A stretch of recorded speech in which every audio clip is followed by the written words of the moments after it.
ড্রামার শুরুতেই আমরা জিনসু নামের একটা মেয়েকে দেখতে পাই, যে কিনা দরজায় নক করার সঙ্গে সঙ্গেই রুমের ভেতর থেকে একটা হ্যান্ডসাম ছেলে বেরিয়ে আসে।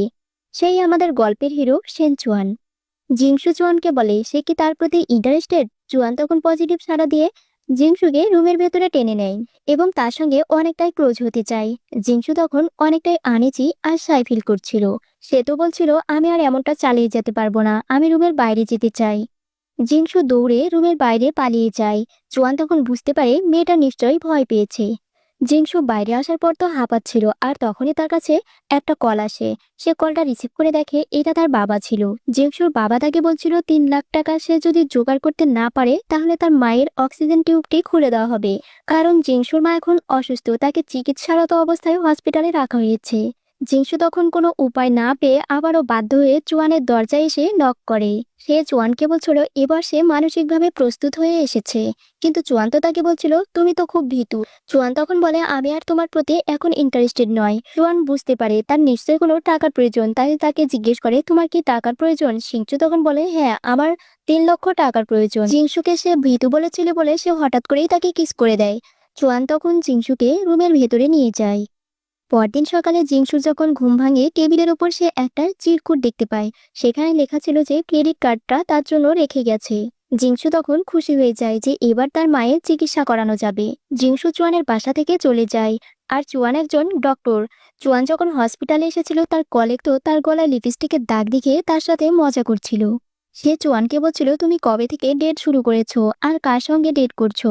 চুয়ান তখন বলছিল আসলে আমাদের মধ্যে তেমন সম্পর্ক নেই, এটা আকস্মিক একটা ঘটনা বলা যায়। একটু পরে জিংসুকে হসপিটালে আনা হয়, আর চুয়ান তো তাকে দেখে চিনে ফেলে। জিংসুও তো চুয়ানকে দেখে লজ্জা পাচ্ছিল। আসলে জিংসুর রাতের ঘটনার পর থেকে তার প্রচুর পরিমাণে ব্লিডিং শুরু হয়ে যায়। জিংসু চুয়ানের কার্ড দেখে বুঝতে পারে যে সে এখানকার ডক্টর।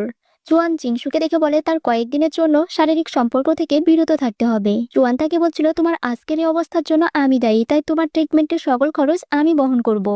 তখনই জিংসুর কাছে হসপিটাল থেকে একটা কল আসে। কলে তাকে বলা হয় যে সে টাকা জোগাড় করতে না পারায় তার মাকে অপারেশনের বেড থেকে তাকে বের করে দেওয়া হয়েছে।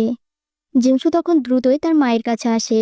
জিংসু তার বাবাকে বলে আমি তো তোমাকে টাকা দিয়েছিলাম, তাহলে তুমি এখনো অপারেশনের বিল পে করনি কেন। তার বাবা তখন বলছিল তোমাকে আর তোমার মাকে ভরণ পোষণের জন্য যে টাকা খরচ হয়েছে এই টাকা যথেষ্ট নয়। জিংসু প্রতিবাদ জানালে তার বাবা তাকে ধাক্কা মেরে ফেলে দেয়।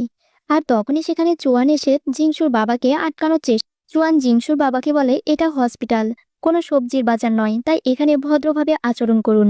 জিংসুর বাবা তো জিংসুকে থ্রেট দিয়ে সেখান থেকে চলে যায়। জিংসু ডক্টরকে বলে সে টাকা জোগাড় করে দিয়ে দিবে, তার মায়ের অপারেশন যেন করে দেয়। চুয়ান তখন বুঝতে পারে জিংসু আসলে তার মায়ের জীবন বাঁচানোর জন্যই তার সঙ্গে এমন কিছু করেছে। জুয়ান জিংসুকে বলে তার মায়ের চিকিৎসার সব খরচ সেই বহন করবে।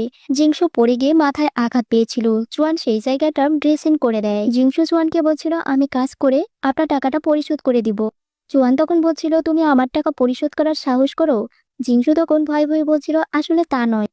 জুয়ান বলছিল আমি এভাবে বিনিময় নিতে পছন্দ করি না, আমি তোমার কাছেও অন্য কিছু চাই। এ বলে সে তার ক্লোজ হয়ে যায়। কিন্তু জিংসু তখন তার হাতে কামড় দিয়ে ভয়ে পালিয়ে যায় সেখান থেকে। এরপর জিংসু একটা রেস্টুরেন্টে জব নেয়। রেস্টুরেন্টের মালিক তাকে শিখিয়ে দেয় যে তাকে কি কাজ করতে হবে। জিংসুর কাজ ছিল সবাইকে ড্রিঙ্কস সার্ভ করা। সে যখন কাস্টমারদেরকে ড্রিঙ্কস দিতে আসে তখন কিছু খারাপ লোক জিংসিকে তারা বাজেভাবে বুলি করছিল, আর জিংসুর মুখে জোর করে ড্রিঙ্কস ঢেলে দেওয়ার চেষ্টা করছিল। আর ঠিক সেই সময় সেই রেস্টুরেন্টে চুয়ান চলে আসে, আর ওই খারাপ লোকদের মেরে জিংসুকে প্রোটেক্ট করে। রেস্টুরেন্টটা আসলে চুয়ানের ফ্রেন্ডে। চুয়ান জিংসুকে বাসায় নিয়ে আসে আর তাকে বলে তুমি কি জানো এটা কতটা ডেঞ্জারাস জব। আজকের পর থেকে তুমি আর ওই রেস্টুরেন্টে জব করতে যেতে পারবে না। আজ যদি সময় মতো আমি সেখানে পৌঁছে না যেতাম তাহলে তোমার কি হতো একবার ভেবে দেখেছো। আর জিংসুও তখন চুয়ানের কথা মেনে নেয়। চুয়ান জিংসুর ফোনের লোকেশন তার ফোনের সঙ্গে অ্যাড করে নেয়। চুয়ান হসপিটালে যাওয়ার আগে জিংসুকে বলে যায় যে সে এখন হসপিটালে যাচ্ছে। চুয়ান চলে যাওয়ার পর জিংসু তো তার নিজের বাসায় ফিরে আসে। বাসায় এসে সে রুমের দরজা খোলা দেখতে পেয়ে তার মনে সন্দেহ হয় যে নিশ্চয়ই বাসায় হয়তো কেউ ঢুকেছে। তার মনে পড়ছিল না যে সে রুমের দরজা লক করেছিল কিনা। রুমের মধ্যে প্রবেশ করতে পেছন থেকে একজন তার মুখটা রুমাল দিয়ে চেপে ধরে। আসলে জিংসুর বাবাই তাকে তুলে নিয়ে এসেছে ওই খারাপ ছেলেটার কাছে টাকার বিনিময়ে তাকে বিক্রি করতে। জিংসু তখন তার বাবাকে বলে তুমি বাবা হয়ে পারছো তোমার সন্তানকে বিক্রি করে দিতে একটা খারাপ মানুষের কাছে। জিংসুর বাবা তখন বলছিল, কে তোমার বাবা? আমি তো তোমার বাবা নয়। তোমাকে আর তোমার বিধবা মাকে এতদিন ভরণ পোষণ করতে আমার অনেক টাকা খরচ হয়েছে। আমি এখন তোমাকে বিক্রি করে সেই টাকাগুলো ব্যাক পেতে চাই। এখন আমরা বুঝতে পারি যে এটা আসলে জিংসুর স্টেপ ফাদার। জোয়ান যখন অফিসে বসেছিল তার ফোনে একটা কল আসে। সে তখন বুঝতে পারে যে জিংসু এখন বিপদে আছে। এমন খবর পাওয়ার পর জোয়ান তো দ্রুত জিংসুকে বাঁচাতে চলে যায়। ওই খারাপ ছেলেটা যখন জিংসুকে বিরক্ত করছিল তখন জোয়ান এসে তাকে এক লাথি মেরে দেয়। জোয়ান এবারও বিপদের হাত থেকে জিংসুকে বাঁচিয়ে তার বাসায় নিয়ে আসে। জিংসু বলছিল তার জন্য একটা নিরাপদ আশ্রয়ের খুবই প্রয়োজন।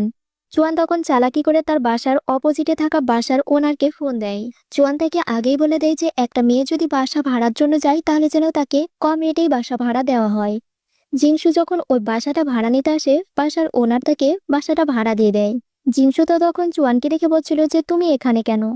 তাহলে কি তুমি এই বাসার মালিককে এই বাসাটা ভাড়া দিতে বলেছিলে? জোয়ান বলে, এই বাসার অপোজিটের যে বাসাটা সেটাই আমার বাসা, আর এখন থেকে তুমি আমার প্রতিবেশী। জোয়ান জিংসুকে বলে, তোমার জন্য একটা গুড নিউজ আছে। তুমি তো ভালো অলংকারের ডিজাইন করতে পারো। আমার একটা ফ্রেন্ডের কোম্পানিতে গয়নার ডিজাইনার খুঁজছে। তুমি চাইলে সেখানে ডিজাইনার হিসাবে জব করতে পারো। জিংসু তো এত ভালো একটা জবের খবর শুনে খুশি হয়ে যায়। জিংসু কোম্পানিতে আজ ফার্স্ট জয়েন করে। জিংসু প্রথম দিন অফিসে এসে পরিচিত একজনের সঙ্গে দেখা হয়ে যায়। এই ছেলেটির নাম মিস্টার গু। সে এই কোম্পানির সুপারভাইজার। জিংসু আর মিস্টার গু একই কলেজে পড়াশোনা করত, কিন্তু মিস্টার গু তার 1 বছরের সিনিয়র ছিল। আর এই মেয়েটার নাম জেনি। সে এই কোম্পানির বড় ডিজাইনার। তাদের দুজনের মধ্যে কথার মাধ্যমে জেনে বুঝতে পারে যে তারা আগে থেকেই পরিচিত। তখন তার হিংসা হয়। জিংসু মিস্টার গুকে বড় ভাইয়ের মতো দেখে, কিন্তু মিস্টার গু তাকে অন্য চোখে দেখে। জুয়ান জিংসুর কাছে ফোন করে জানতে চায় কোম্পানিতে তার প্রথম দিনটা কেমন কাটছে। আর তখনই জেনি পেছন থেকে এসে জিংসুকে ধাক্কা মেরে সিঁড়ি থেকে ফেলে দেয়। আর তখনই মিস্টার গু জিংসুকে ধরে নেয়। জিংসু বলে সে পেছন থেকে ধাক্কা দিয়েছিল। আর জেনি তো এই কথাটা সম্পূর্ণ অস্বীকার করে। সে বলছিল তার গায়ে শুধু টাচ করেছে তার সঙ্গে কথা বলতে এসে। মিস্টার গু তখন জেনিকে সাবধান করে দেয় যে এরপর থেকে এমন কিছু হলে তাকে আর ক্ষমা করা হবে না। জেনি তখন রেগে গিয়ে সেখান থেকে চলে যায়। জিংসু যখন মিস্টার গুয়ের সঙ্গে কথা বলছিল চুয়ান তা দূর থেকে দেখে নেয়। চুয়ান তখন তাদের কাছে চলে আসে আর মিস্টার গুকে হাত দিয়ে দূরে সরিয়ে দেয় এবং জিংসুকে তার কাছে টেনে নেয়। এটা দেখে মিস্টার গু তাদেরকে বলে, তোমরা কি গার্লফ্রেন্ড বয়ফ্রেন্ড? চুয়ান হ্যাঁ বলতেই যাবে, জিংসু তখন বলে যে না, আমরা আসলে প্রতিবেশী। এই বলে জিংসু চুয়ানকে নিয়ে সেখান থেকে চলে যায়। জিংসু চুয়ানকে বলছিল, তুমি মিস্টার গুয়ের সঙ্গে এমন রিয়েক্ট করেছো কেন? চুয়ান তখন বলছিল, বিকজ আবার জেলাস ফিল হয়। এ বলে চুয়ান জিংসুকে কিস করে। এর পরের দিন জিংসু আবারও অফিসে আসে এবং জেনিকে তার ডিজাইনটা দেখায়।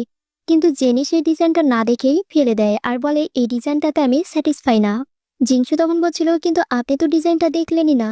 জেনি তার কথায় কান না দিয়ে বরং সে জিংসুকে কফি বানিয়ে আনতে বলে, কিন্তু কফি বানিয়ে আনার সময় একজনের সঙ্গে ধাক্কা খেয়ে তার কফিটা পড়ে যায়।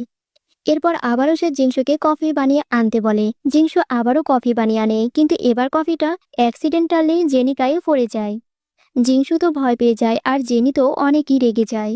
জেনির অন্যান্য ফ্রেন্ডরা এসেও জিংসুর গায়ে পানি ছিটকে দিয়ে বলে, তোমার তো পানি ছিটকানোর খুব শখ, তাই না? তারা সবাই মিলে জিংসুকে বুলি করতে থাকে। এরপর তারা জিংসুকে ওয়াশরুমের মধ্যে একা রেখে রুমের দরজা লক করে সেখান থেকে তারা চলে যায়।